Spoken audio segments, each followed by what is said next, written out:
Fala pessoal, desculpe a demora, tá? Tava um pouco enrolado aqui, atrasei 20 minutinhos a nossa live, mas sejam bem-vindos. Confirmem para mim se o áudio tá chegando ok aí para vocês, por gentileza.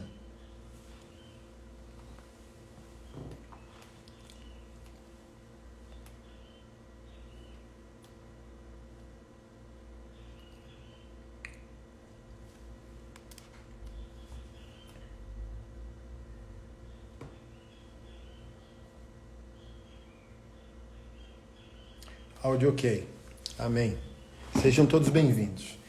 E aqui nessa live eu vou trazer uma explicação, né, para quem não entendeu, quando eu abordo o fato de que pastor, ele não possui autoridade. Ele flui numa autoridade imputada. Eu vou tirar os comentários, tá? Para a gente se concentrar e no final eu abro aqui os comentários para vocês participarem da live, mas eu preciso que vocês prestem atenção e depois compartilhem o conteúdo. Biblicamente, no Novo Testamento, não podemos considerar o pastor uma autoridade estabelecida. O pastor tem uma autoridade imputada, que não tem fonte nele mesmo. Para trabalhar esse conceito, a gente tem que desconstruir algumas outras coisas que se encontram, né? Cobertura espiritual, por exemplo, paternidade espiritual. A gente vai tocar um pouco nessas questões. Gente, isso aqui não se trata de rebeldia, não se trata de inventar a roda. É o que é o que está escrito, é a verdade no Novo Testamento.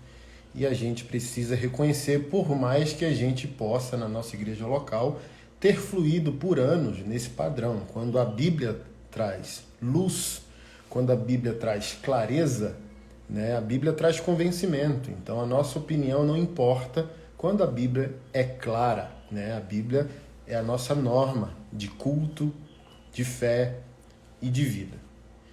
E essas doutrinas, eu posso dizer humanas, que estabelecem o pastor como persona divina, o ungido do Senhor, é outro conceito que a gente tem que quebrar no Novo Testamento, a gente vai desvirtuando tantas outras nuances do Evangelho que nos serão caras. Então vamos começar com a questão do ungido do Senhor.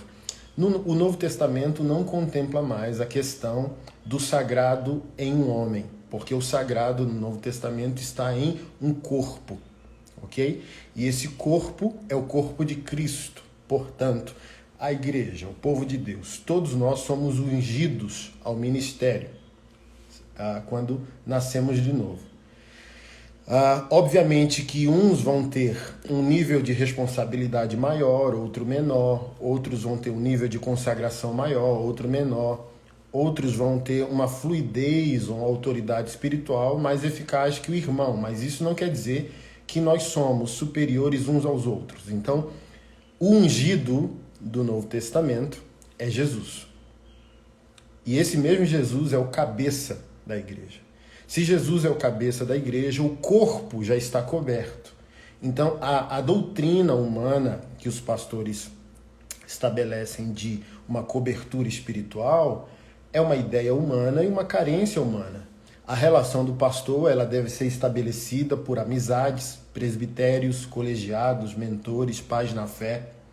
Mas hoje, quando a gente fala de cobertura espiritual, a gente fala de um homem mandando em outro. Mas, por exemplo, por mais que Pedro fosse o coluna da igreja do primeiro século, Paulo o confrontou. Está escrito no livro de Gálatas, na frente de todo mundo. E Paulo ainda não era apóstolo. Era só um recém-convertido. Esses homens, eles se submetiam uns aos outros. Ok? Então o conceito hoje de cobertura espiritual é quem manda na sua vida espiritual. E não é assim. Pastoreio não é dominância. Então todo pastor é ovelha. E todo pastor tem pastor. E a plenitude da relação pastoral é por meio do colegiado, do presbitério, da amizade. Porque, por exemplo, se a tua cobertura espiritual é o dono da tua fé, e a gente vai estabelecendo esse tipo de relação hierárquica, quem não tem uma cobertura espiritual não está coberto. Essa é a tese dessa doutrina humana. Mas se a gente for para a Bíblia, sabe, a Bíblia vai dizer o oposto, que eu sou membro do corpo de Cristo. Então, se eu sou o cotovelo do corpo, eu não posso ser cobertura da mão. A mão não pode ser cobertura do joelho. O pé não pode ser cobertura do peito. Então, você vê que situação mais contraditória à luz da Bíblia, à luz do Evangelho. Então, assim, quem é o pastor do seu pastor?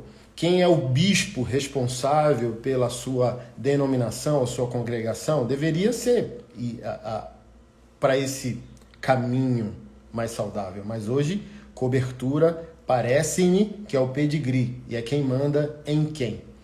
Mas o corpo de Cristo não precisa de cobertura, ele já está coberto. Cristo é o cabeça da igreja e nós somos, todos nós, membros desse corpo. Efésios capítulo 4, a partir do verso 15, está escrito: antes, seguindo a verdade em amor, cresçamos em tudo naquele que é o cabeça, Cristo, do qual todo o corpo, bem ajustado e ligado pelo auxílio das juntas, segundo a justa cooperação de cada parte, faz o aumento do corpo para a sua edificação em amor. E nesse contexto, Paulo estava falando justamente dos dons ao ministério, né?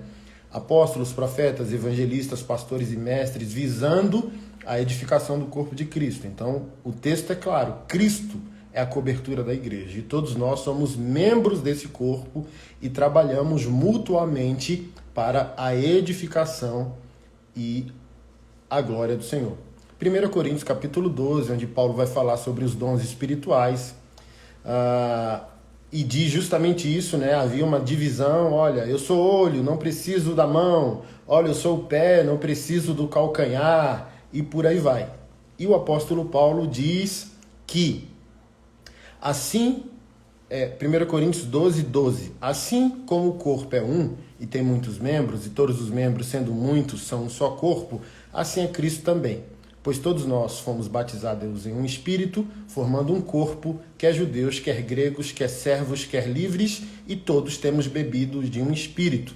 Porque também o corpo não é um só membro, mas muitos membros. Se o pé disser, e ele começa a apologética aqui da unidade, para que os irmãos ficassem livres do orgulho e começassem a trabalhar de maneira mútua, ok?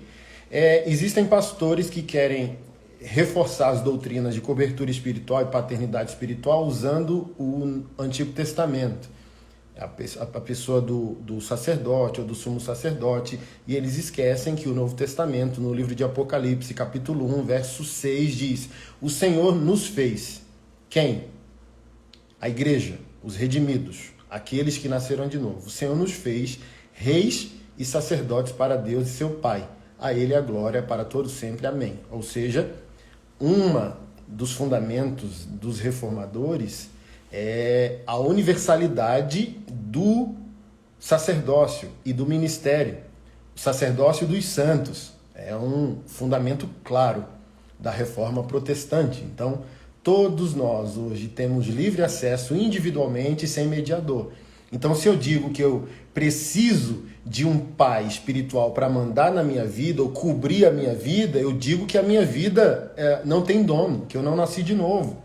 Sabe, eu tenho pastor, eu tenho igreja local, eu tenho um mentor, eu tenho um irmão, eu tenho um presbítero, eu tenho alguém de cabelo branco guiando a minha vida e não determinando a minha vida, porque a determinação da minha vida procede do meu Senhor, Rei e Salvador, do qual eu sou rei, representando a sua autoridade nesse mundo, e eu sou sacerdote, eu ministro sozinho em sua presença.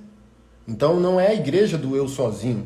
Eu estou dizendo que todos nós somos filhos e não tem pedigree, somos iguais diante dele. O maior entre nós, o mais ungido entre nós e o irmão do estacionamento possuem a mesma dignidade diante do Senhor. É essa questão de desvio que estabelece a cultura de honra de maneira unilateral. Quando se fala de cultura de honra, hoje se fala do que os pastores recebem, os paparicos e os mimos. Mas se a cultura de honra existe, ela é bilateral. A gente honra o pastor, os pais, os irmãos, os diáconos, os faxineiros da igreja. A gente honra o irmão do estacionamento. Então, a desvirtuação do negócio tão simples, que é o pastor não é autoridade espiritual, porque se ele é autoridade, ele é o único digo de honra, respeito, sacrifício, temor, reverência, sabe? E não, todos nós somos. O pastor é um irmão, ele deve ser reverenciado, respeitado, honrado, obviamente, mas uma honra que se dá ao pastor, que se nega à igreja, aos outros irmãos, não é honra, é um desvio bíblico, cristocêntrico, baseado em doutrinas humanas, ok? E para a gente começar a desenrolar aqui o manto, a questão da autoridade imputada. Pastor Anderson, eu não entendi. Desenvolva mais esse pensamento de que o pastor não é autoridade, mas ele tem autoridade imputada. Como é isso? Gente, Jesus disse... Deixa eu ver se eu separei esse verso. Separei. Jesus disse no Evangelho de João, capítulo 15, verso 5. Eu sou a videira verdadeira, vós sois os ramos. Se alguém permanecer em mim e eu nele, esse dá muito fruto, pois sem mim vocês não podem fazer coisa alguma. É isso aqui que eu estou falando. A autoridade imputada é que o ramo, o galho, ele dá o fruto. Mas ele vai ser orgulhoso e estúpido se ele achar que a força vital que fez o fruto nascer só depende dele como galho.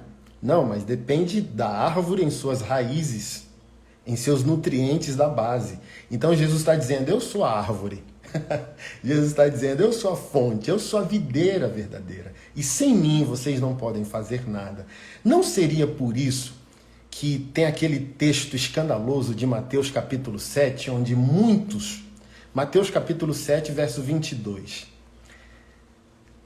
Muitos me dirão naquele dia, Senhor, Senhor, não profetizamos em teu nome, e em teu nome não expulsamos demônios, e em teu nome não fizemos muitas maravilhas? Não seria esse o motivo pelo qual o Senhor vai dizer, verso 23, então eu lhes direi abertamente, nunca vos conheci, apartai-vos de mim, malditos, vós que praticais a iniquidade.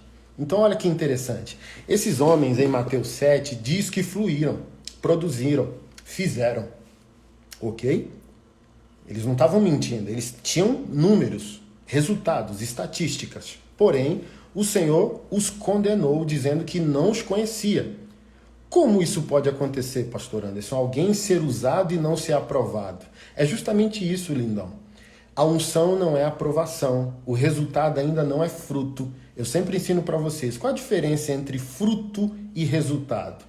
Resultado, todos nós produziremos, de qualquer maneira. Fruto é o resultado acompanhado do caráter de Jesus e dos valores do reino de Deus. Então, quanto mais a gente frutificar, mais a gente deveria temer, porque independe de nós, porque não somos a fonte. A árvore, a mangueira está cheia de manga. A mangueira não pode ficar feliz sem reconhecer que a sua possibilidade de frutificação depende das suas raízes, de suas fontes. É isso aqui que eu acho que aconteceu.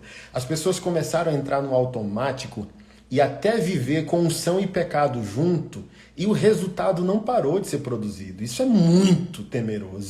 Isso é objeto de nosso temor e de nossa análise. Se a gente pecar meio-dia e tentar orar pela cura de um enfermo à noite, talvez, e bem provavelmente aconteça. Porque o nome poderoso não é o nosso, a virtude não é o nosso. A gente não é nossa. A gente só é o ramo, o galho. O Senhor só precisa de uma mão para operar um milagre. Mas o milagre não nasce na nossa virtude, nasce na virtude dele.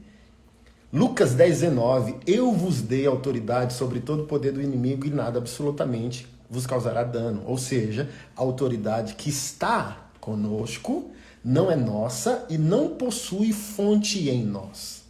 Então esses homens aqui, essas pessoas de Mateus 7, eu acho que eles entraram no automático.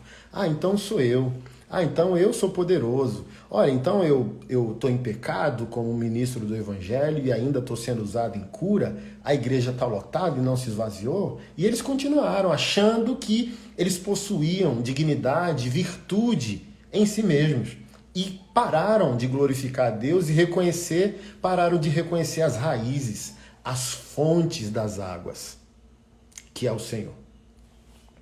Então eu acho que foi isso que aconteceu. Porque, por exemplo, se o pastor é autoridade constituída, você tem que reconhecer que Lana Holder é uma pastora. Se o pastor ele flui numa autoridade imputada, que não depende dele, não procede dele, mas do Senhor Jesus, essa autoridade só é válida se ela continuar na videira, se ela continuar conectada, ok? Com o caráter do rei e os valores do reino. Então, a Lana Holder, que é uma pastora homoafetiva, casada com outra mulher, e tantos pastores hoje, inclusivos, homoafetivos, que estão no nosso país, são pastores. Se você afirmar que o pastor é uma autoridade constituída por Deus e ponto final, você tem que reconhecer que um pastor gay é um pastor. Simples assim. Mas eu acho que você não crê. Se você é biblicista, se você crê na Bíblia toda, no Evangelho todo, você não crê que a Lana Holder continua pastora e ministra do Evangelho a partir do desvio para viver na homossexualidade. Eu acho que você discorda. Ou seja, ela deixou de ser autoridade. Porque a autoridade não é ela representa a autoridade. Deixa eu dar um exemplo agora para você e você vai entender o que eu quero dizer sobre a autoridade em si mesmo, constituído, e autoridade imputada. Ontem foi preso um ex-major da Polícia Militar do Brasil, num país, acho que na Europa, considerado Pablo Escobar brasileiro, um dos maiores narcotraficantes do mundo. Então, se esse homem era um ex-major, ele continua sendo um major mesmo sendo um traficante? Não, porque ele desvirtuou a natureza da vocação. Então vamos lá. O policial, ele é a representação do Estado. Em todo o objetivo que o Estado tem, estabelecer a ordem, a prudência, o direito, o Estado democrático de direito, a paz social e a justiça, ok? Se o policial desvirtuar a natureza da sua vocação, ele deixa de representar de maneira fundamental os interesses do Estado. Então, um policial miliciano é um pastor? Um policial traficante é um pastor? Um policial desculpa, gente. O assunto é pastor, eu vou misturando as bolas. Um policial miliciano é policial? Um policial bandido é policial? Um policial traficante, narcotraficante, é um policial? Não, porque ele desvirtuou a natureza da sua vocação. Isso é autoridade imputada. O policial é a representação do Estado em todo o seu interesse por prudência, equidade, justiça e paz. Se o policial é o agente da destruição da ordem e não da manutenção da ordem, ele feriu a natureza da sua vocação. É só isso que eu estou tentando explicar para vocês quando eu afirmo categoricamente que o pastor não é autoridade. Ele flui em autoridade, ele representa a autoridade, ele está constituído de autoridade que não lhe pertence. E se ele ferir a natureza da sua vocação, ou do caráter da pátria que o enviou, do rei que o estabeleceu, ele não é mais uma autoridade. Se um pastor for um pedófilo, ele continua pastor? Se um pastor viver em adultério, ele continua um pastor? Se um pastor for um criminoso, ele continua sendo um pastor? É isso. É só isso que eu estou tentando colocar na cachuleta de vocês e vocês não entendem. Ok?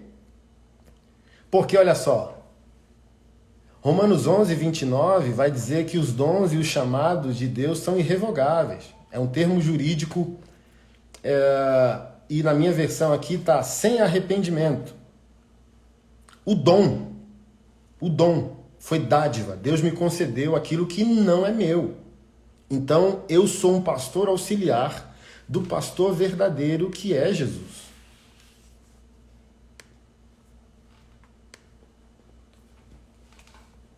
Simples assim. A gente está começando a encerrar, eu vou abrir os comentários, se vocês tiverem dúvidas.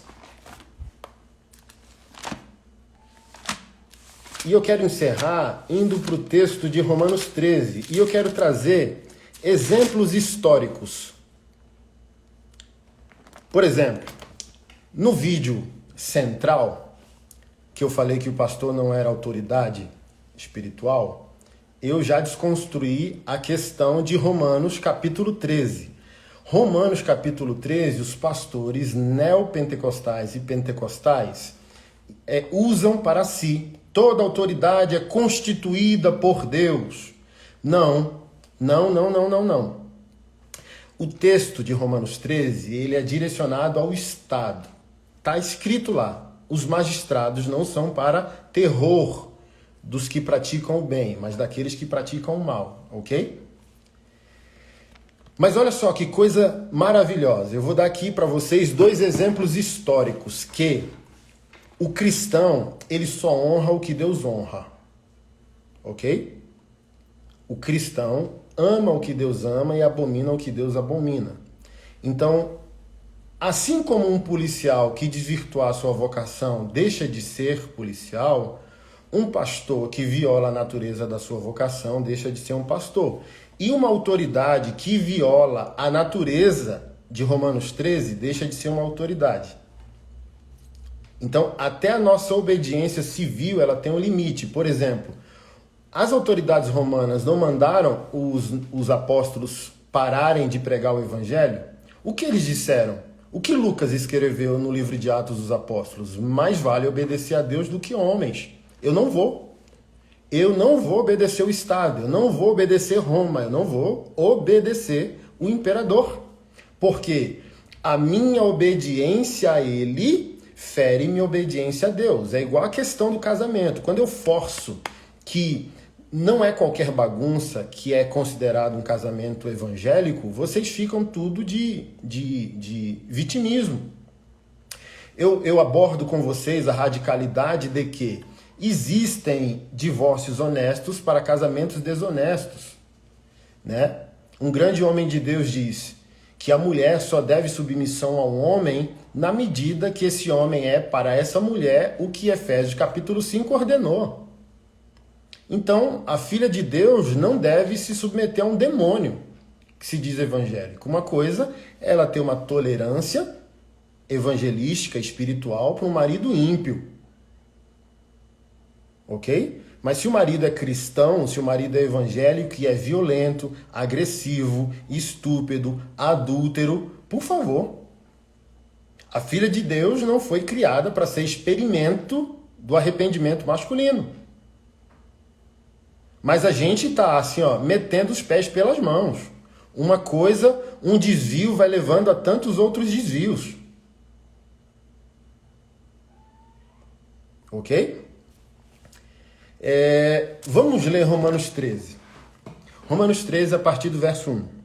Todos devem sujeitar-se às autoridades, pois toda autoridade vem de Deus e aqueles que ocupam cargos de autoridade foram ali colocados por ele. Portanto, quem se rebela contra a autoridade se rebela contra Deus, contra o que Deus instituiu e será punido.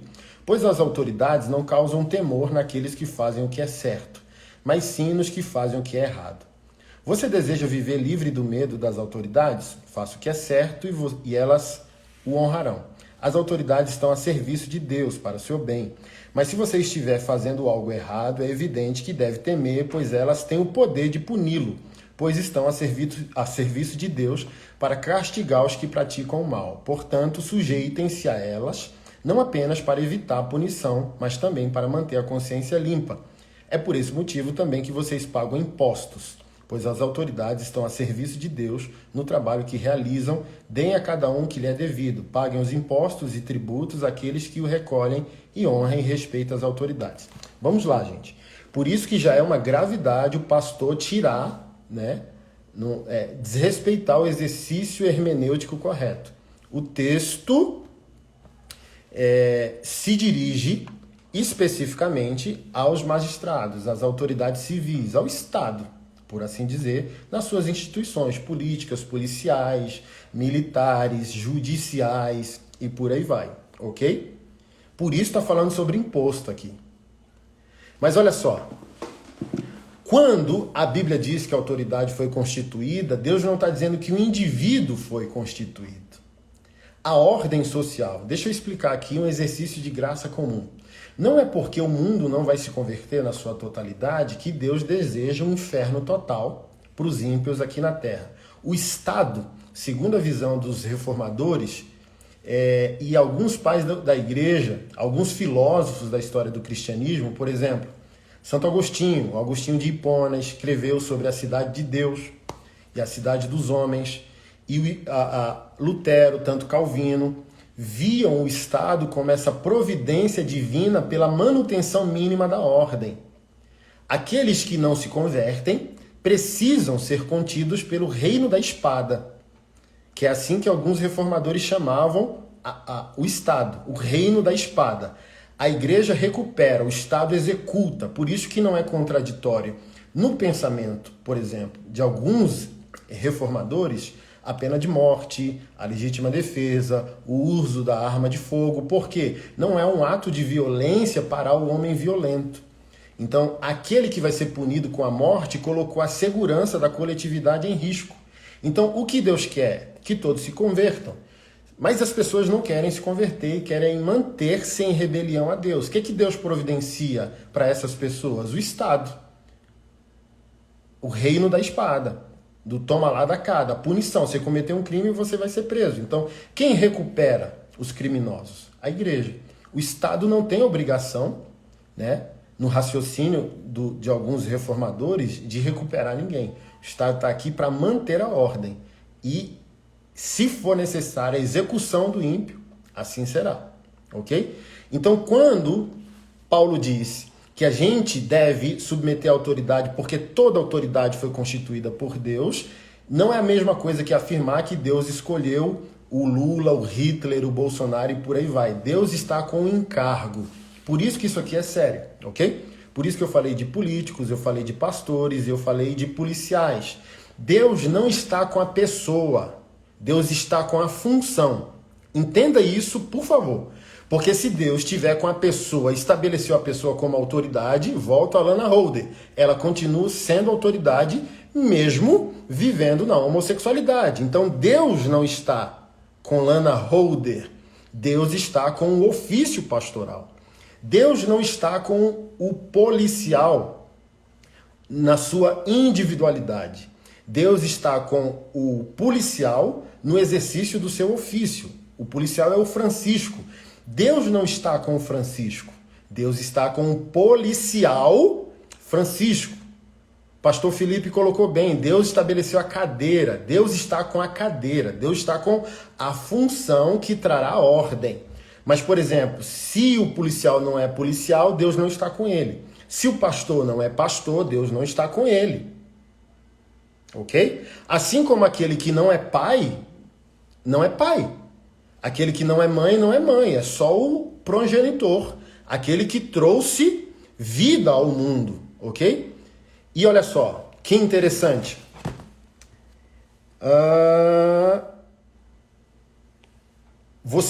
Paulo diz, você quer não temer a autoridade, faça o que é certo e elas o honrarão. As autoridades estão a serviço de Deus para o seu bem, mas se você faz algo errado, é evidente que deve temer, pois ela tem o poder de puni-lo, reino da espada, pois estão a serviço de Deus para castigar os que praticam o mal. Guarda aqui e agora eu encerro. Segundo o pensamento do apóstolo Paulo, o Estado, em suas instituições, é a espada para punir o mal. É uma providência divina para exterminar o mal, punir o mal. Um tipo de graça comum, que é diferente, como eu sempre ensino para vocês, da graça especial, que é a graça salvífica.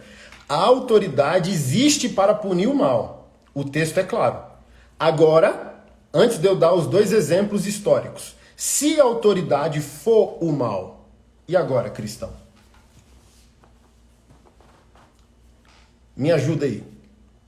O texto está dizendo que a autoridade constituída, que a gente deve respeitar, pune o que pratica o mal.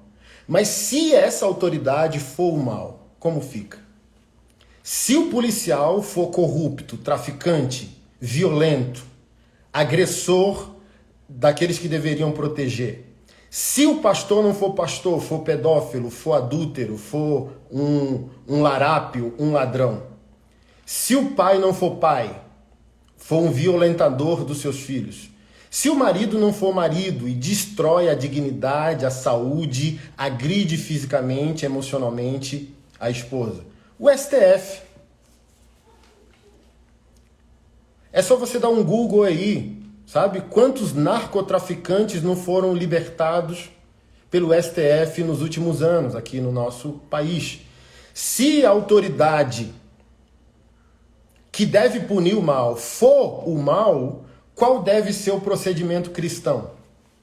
Se o texto começa assim, todos devem sujeitar-se às autoridades, pois toda autoridade vem de Deus. E aqueles que ocupam cargos de autoridade ali foram colocados por ele. E agora, José? Se a autoridade que deve punir o mal é o mal, qual deve ser a atitude cristã diante daquela autoridade que viola a natureza do ofício que aquela pessoa está representando? Se aquele juiz vende sentenças, se aquele promotor manipula evidências, se aquele policial é corrupto, e agora? Vamos lá, para a gente encerrar. Mas eu acho que vocês já venceram esse luto, né? Que o pastor não é autoridade. Ele flui em autoridade. Autoridade imputada. Eu esqueci de dar um exemplo. Eu vou voltar a esses dois exemplos históricos. Mas, por exemplo, para ficar mais claro a vocês, ok? Fomos declarados justos. Justificação é uma das doutrinas centrais do cristianismo. A gente não tem mais nada a pagar se nós nascermos de novo em Cristo Jesus. Romanos 8, verso 1. Nenhuma condenação há mais para aqueles que estão em Cristo Jesus, que não vivem segundo a carne, mas segundo o Espírito, ok? Fomos justificados. Paulo fala aos Romanos, Paulo fala aos Efésios, salvos sem obras. Salvos para as obras do Senhor, mas sem as nossas obras. Salvos para as boas obras do reino de Deus, sem a nossa participação, fomos justificados. O preço foi pago. O preço que não poderíamos pagar foi pago. Somos justificados. A pergunta que eu faço é: todo aquele que foi justificado é justo? Você é justo? Comparada à justiça de Deus e do reino de Deus, você é justo? Então, deixa eu te ajudar. Ser declarado justificado não é a mesma coisa que ser justo. Ser declarado inocente não é a mesma coisa que se declarar não culpado. Por exemplo, o Lula foi inocentado, mas não é inocente. O Lula tem advogado, o PCC tem advogado, homicidas, pedófilos têm advogados. Então, ser absolvido não é a mesma coisa que não ser responsável pelo mal praticado. Vai depender do quanto você pode desembolsar para um advogado muito bom, né, para te absorver ou amenizar o dano da sua pena. Então, gente, a gente foi justificado. Imputaram a nós uma justiça que não é nossa. Eu não sou bom, eu não sou justo. Juridicamente, Jesus pagou a minha dívida e carimbou. Perdoado. Perdoado. Lavado, redimido, não deve mais nada a ninguém. A resposta à justificação vem pela doutrina da santificação. Na justificação, Deus faz sozinho o que eu não posso fazer. Na santificação, Deus faz junto comigo o que eu posso fazer. Eu fui declarado justificado pelas obras de Cristo. Agora eu posso, junto com a ação da palavra e do Espírito Santo, reagir a esse decreto.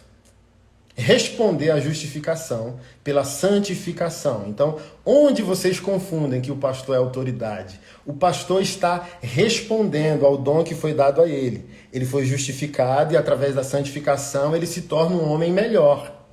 Mas ele não é ungido de Deus, ele não é melhor que você. As pessoas, por exemplo, o movimento dos apóstolos no Brasil. Eu tinha uma brincadeira assim, ó, dizendo, quando você encontrar um apóstolo, peça a ele para lavar seus pés. Porque os apóstolos não eram apóstolos por serem grandes, eles eram os menores. Paulo escreve aos Coríntios dizendo, parece que Deus nos colocou em último lugar, como se nós fôssemos espetáculo público a homens e a anjos. Chegamos a nos sentir o lixo do mundo e a escória de todos. Então hoje apóstolo é sinônimo de uma caravana para Israel, um anel bem extravagante de ouro, um ternão bonitão, um terno combinando com cinto que combina com sapato, sabe? O paparico, o homem mais rico, mais próspero de um contexto. E os apóstolos de Cristo são homens mortos, literalmente e em seu ego. São estrelinhas, são supóstolos e não mais apóstolos, porque apóstolo bom, como eu sempre digo, é apóstolo morto, literalmente ou não. O apóstolo não é o maior homem de um contexto. O apóstolo é o menor homem, o mais servo, o mais sacrificado, o mais disponível a estabelecer um legado. Então, pegue a doutrina da justificação e da santificação para entender que o pastor não é autoridade, ele tem autoridade imputada. Então você é santo, não porque você teve capacidade de perdoar o que você devia. Então, porque Deus perdoou o que você devia, você pode ser santo. Mas essa possibilidade não nasce em você, sem aquilo que ele fez. Ele é a videira, você é o ramo. Então, entende? O pastor está aqui, fluindo em autoridade, com unção, com poder de decretos, como Pedro pronunciou a morte de Ananias e Safira. Ok, tudo bem. Enquanto formos fiel à embaixada, que é sério, o apóstolo Paulo diz que nós somos embaixadores. E a embaixada é a representação da nação nativa. Então a gente é filial do céu na terra. A gente é embaixada da Nova Jerusalém, em Brasília, na Espanha, em Londres, em Maceió, em Recife. Isso é muito grave, querido. Porque o embaixador não é o governador. A autoridade não está com o embaixador tem autoridade imputada. O embaixador faz representação da sua pátria e do seu presidente. Então, gente, a unção está conosco, mas ela não é nossa. A palavra está conosco, mas ela não é nossa. O povo de Deus está conosco, pastores, mas ele não é nosso. Você é pastor auxiliar, tema. Não brinque com isso, isso é muito sério, isso é muito grave. Muito grave. Você lidera de maneira auxiliar o povo de Deus. Então você é uma embaixada, você não se autogoverna. Você não tem autoridade própria. Peça para o embaixador desonrar a ordem da sua república, da sua pátria, do seu presidente, para ver se ele não é destituído. Então a gente precisa entender isso. O pastor está ungido, mas ele não é portador da unção, a fonte da unção. O pastor está em autoridade, mas essa autoridade não nasce nele, não é dele. É isso que eu estou tentando explicar para os irmãos, mas a gente está tão acostumado a não abrir a Bíblia mais, que a gente foi indo, e agora a gente nem consegue mais reagir mais ao problema que a gente mesmo gerou. E os pastores que se acostumaram com poder, dinheiro, fama, status, agora eles não sabem o que fazer se perder esse crachá de poder, esse crachá de... Assim, ó, eu estava conversando com uma grande ministra do Evangelho e seu marido também, um grande ministro de louvor aqui no nosso país. Ficamos uma madrugada inteira conversando. Eu, eles, Keila e a secretária deles. E eles falaram que conversaram, estavam numa mesa de pastores, e um dos pastores famosos também disse assim, ó, eu consigo viver sem dinheiro, mas eu não consigo viver sem o poder que essa posição me traz. Foi o que o próprio Lula falou, que tinha saudade de nem precisar abrir uma porta. Mas, porque o povo falta se jogar no chão para que você não pise no chão. Então os pastores se acostumaram a esse lugar. E eles não conseguem mais viver sem. Por quê? O poder evangélico é o poder mais fácil. Pastores que não se graduaram antes de serem pastores. E o ministério também é uma salvação social. Eu mesmo, órfão de pai vivo, passei fome até os 18, as minhas possibilidades de graduação vieram depois do ministério. Então imagina um cara que era pobre, órfão, passava fome, agora com poder nas mãos, pregando em mais de 20 países no ano só. Eu posso me tornar Deus para mim mesmo, se não for um homem intencional, se não for um homem humilde, sabe? Então assim, pastores que não conseguem ter nenhum tipo de poder, autoridade e dinheiro fora do ministério, aceitam esse tipo de doutrina. Mas pode observar, a maioria de nós nem o 2º grau terminou, nem uma graduação a nível superior possui. Isso aqui eu não estou dizendo para ofender, porque eu estou dizendo que eu sou o primeiro da fila. Pelo sofrimento que eu vivi no Nordeste, eu não teria a menor possibilidade sem que eu sou hoje. De ter um diploma, eu estou fazendo hoje 4 graduações, e é por causa do povo de Deus, é por causa da igreja, então eu tenho que temer. Eu não consigo sozinho, não fui eu que me trouxe até aqui, então é o ofício sagrado que me trouxe até aqui. Então, sem o respeito devido à casa do Senhor, acabou. Então assim, imagina um pastor órfão da vida que agora encontrou sentido, status, poder e dinheiro dentro do ministério. Obviamente que ele quer ser chamado de pai. Obviamente que ele quer ficar milionário em suas caravanas para Israel. Obviamente que ele quer um anel de ouro a cada unção que ele recebe, de faxineiro a apóstolo, vai crescendo o tamanho do seu anel. Obviamente, porque ele não teria esse tipo de status fora do dinheiro, fora da igreja. Porque, permita-me colocar nesses termos, o dinheiro da igreja também é o dinheiro mais fácil do mundo. Ok? Então eu acho que ficou claro para vocês que o pastor não é autoridade.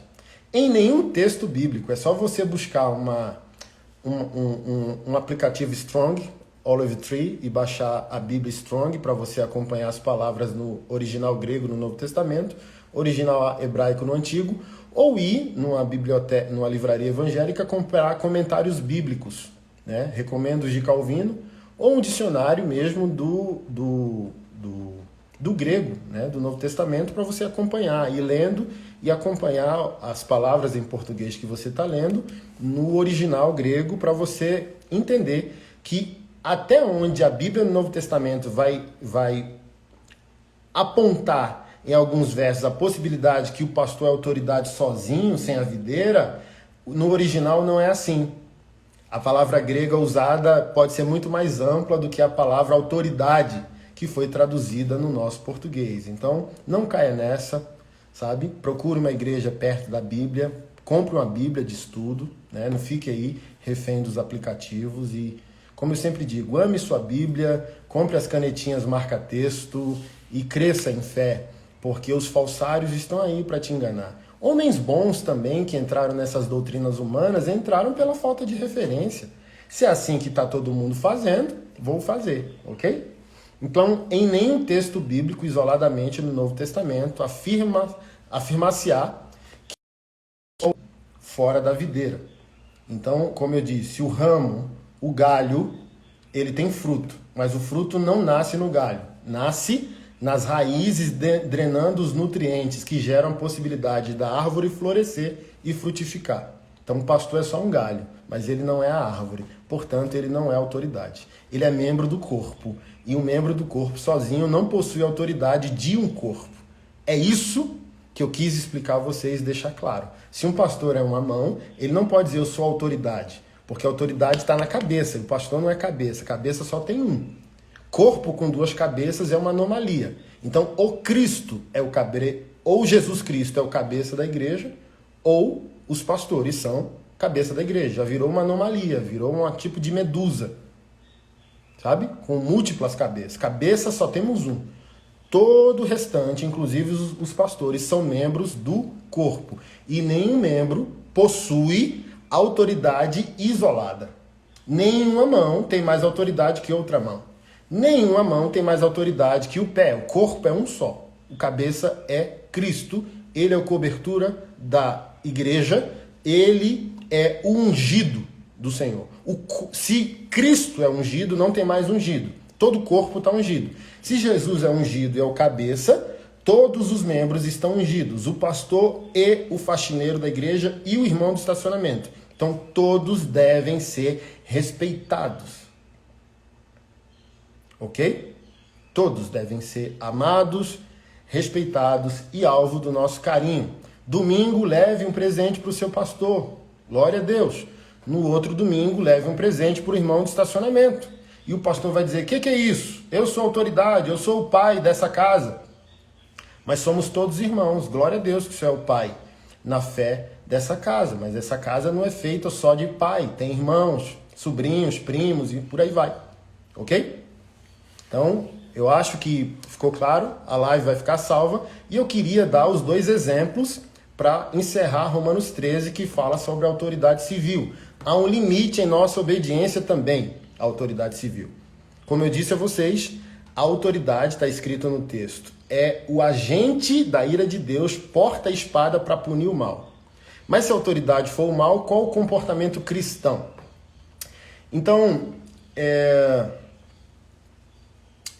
o Reino Unido, a Inglaterra especificamente, é uma das nações mais importantes da existência humana, porque ela porta as melhores bandas de rock and roll da história do século XX e ela porta os maiores pastores e teólogos que o mundo já conheceu.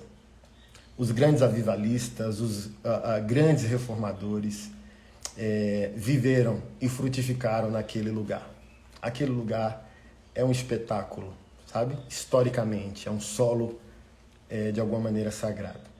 E numa história não tão recente, encabeçada pelos puritanos, século XVII e século XVI, esses homens enfrentaram reis e reinos, ok? Eu não quero começar com os puritanos, eu quero começar com os reformadores.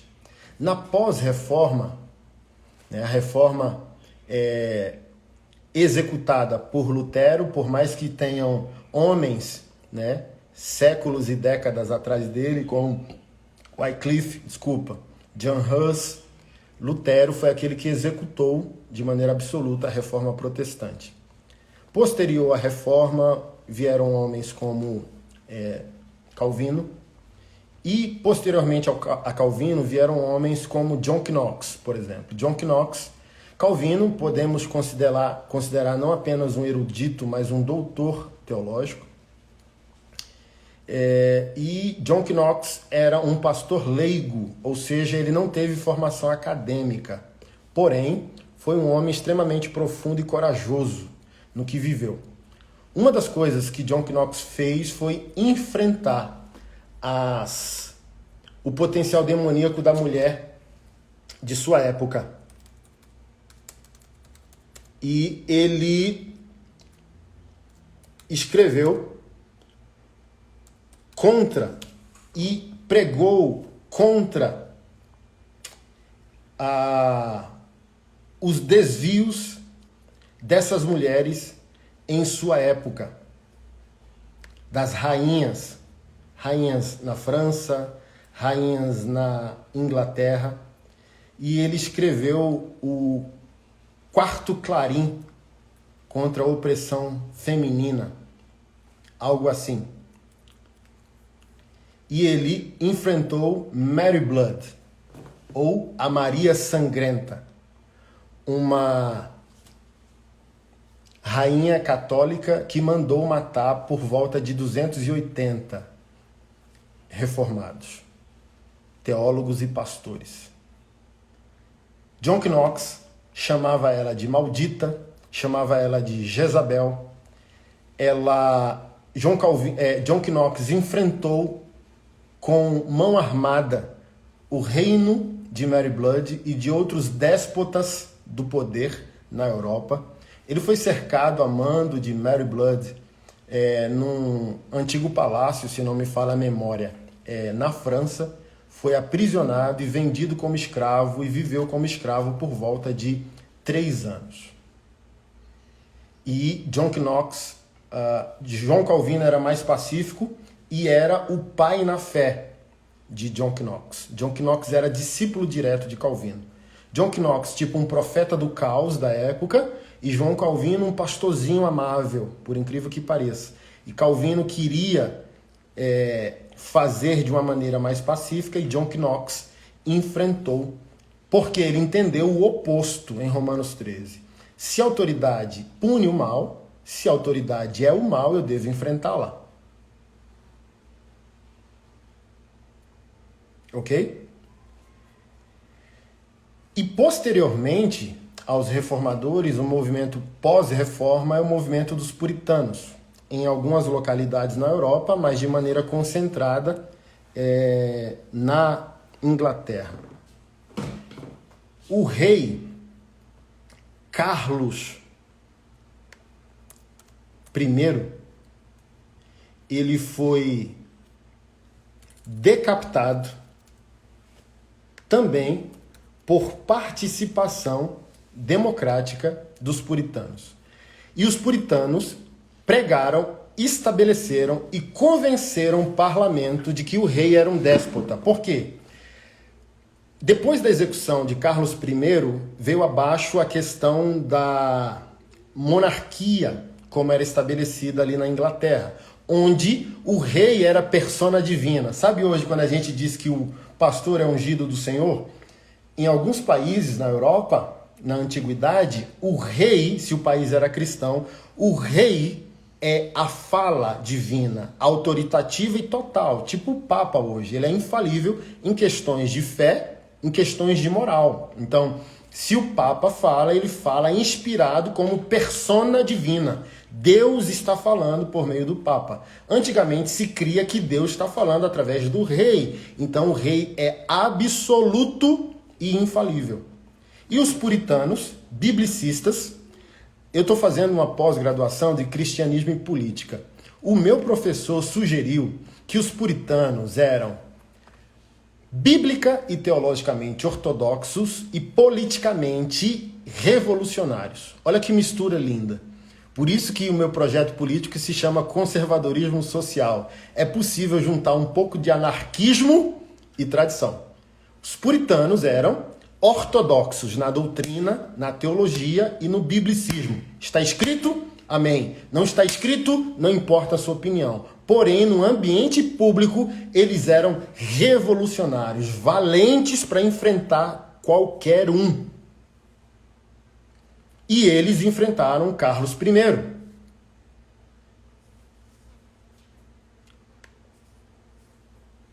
E o parlamento, o Carlos I, destituiu o parlamento inglês por 2 vezes, para tomar poder para si, como um rei déspota. E os puritanos se estabeleceram, enfrentaram o rei e lutaram por anos, até que o país, o parlamento e as autoridades entenderam que o rei era um déspota. Que o rei não era persona sagrada, persona divina, e ele fere o texto de Romanos 13. Se a autoridade é o agente de Deus para punir o mal, o rei Carlos I é o mal. Portanto, ele não é autoridade. E, por voto da maioria no parlamento, numa disputa democrática, o rei foi julgado e condenado e executado por decapitação. O rei foi decapitado. É como se os puritanos lutassem pela acusação e condenação do rei, e depois que ele foi executado, os puritanos foram para o culto adorar. Então você percebe que a gente não pode construir conceitos doutrinários por meio de emoção. Eu acho, falaram para mim ontem aqui no Instagram, eu acho que o pastor é uma autoridade constituída. Não, você só acha onde a Bíblia não fala. Mas se a Bíblia fala, você se cala, você não tem opinião, simples assim. Então a gente está levando as coisas mais por emoção do que por doutrina. A gente está levando as coisas mais por emoção do que por aquilo que está escrito. Não importa o que eu acho, não importa o que eu penso, importa o que está escrito, do jeito que está escrito, no contexto que está escrito. Porque às vezes a gente até pega o que está escrito na nossa hermenêutica. E se a nossa hermenêutica foi emocional, pessoal? Essa manhã eu e Keila fomos visitar uma pastora e fomos conversando muito como os pastores imorais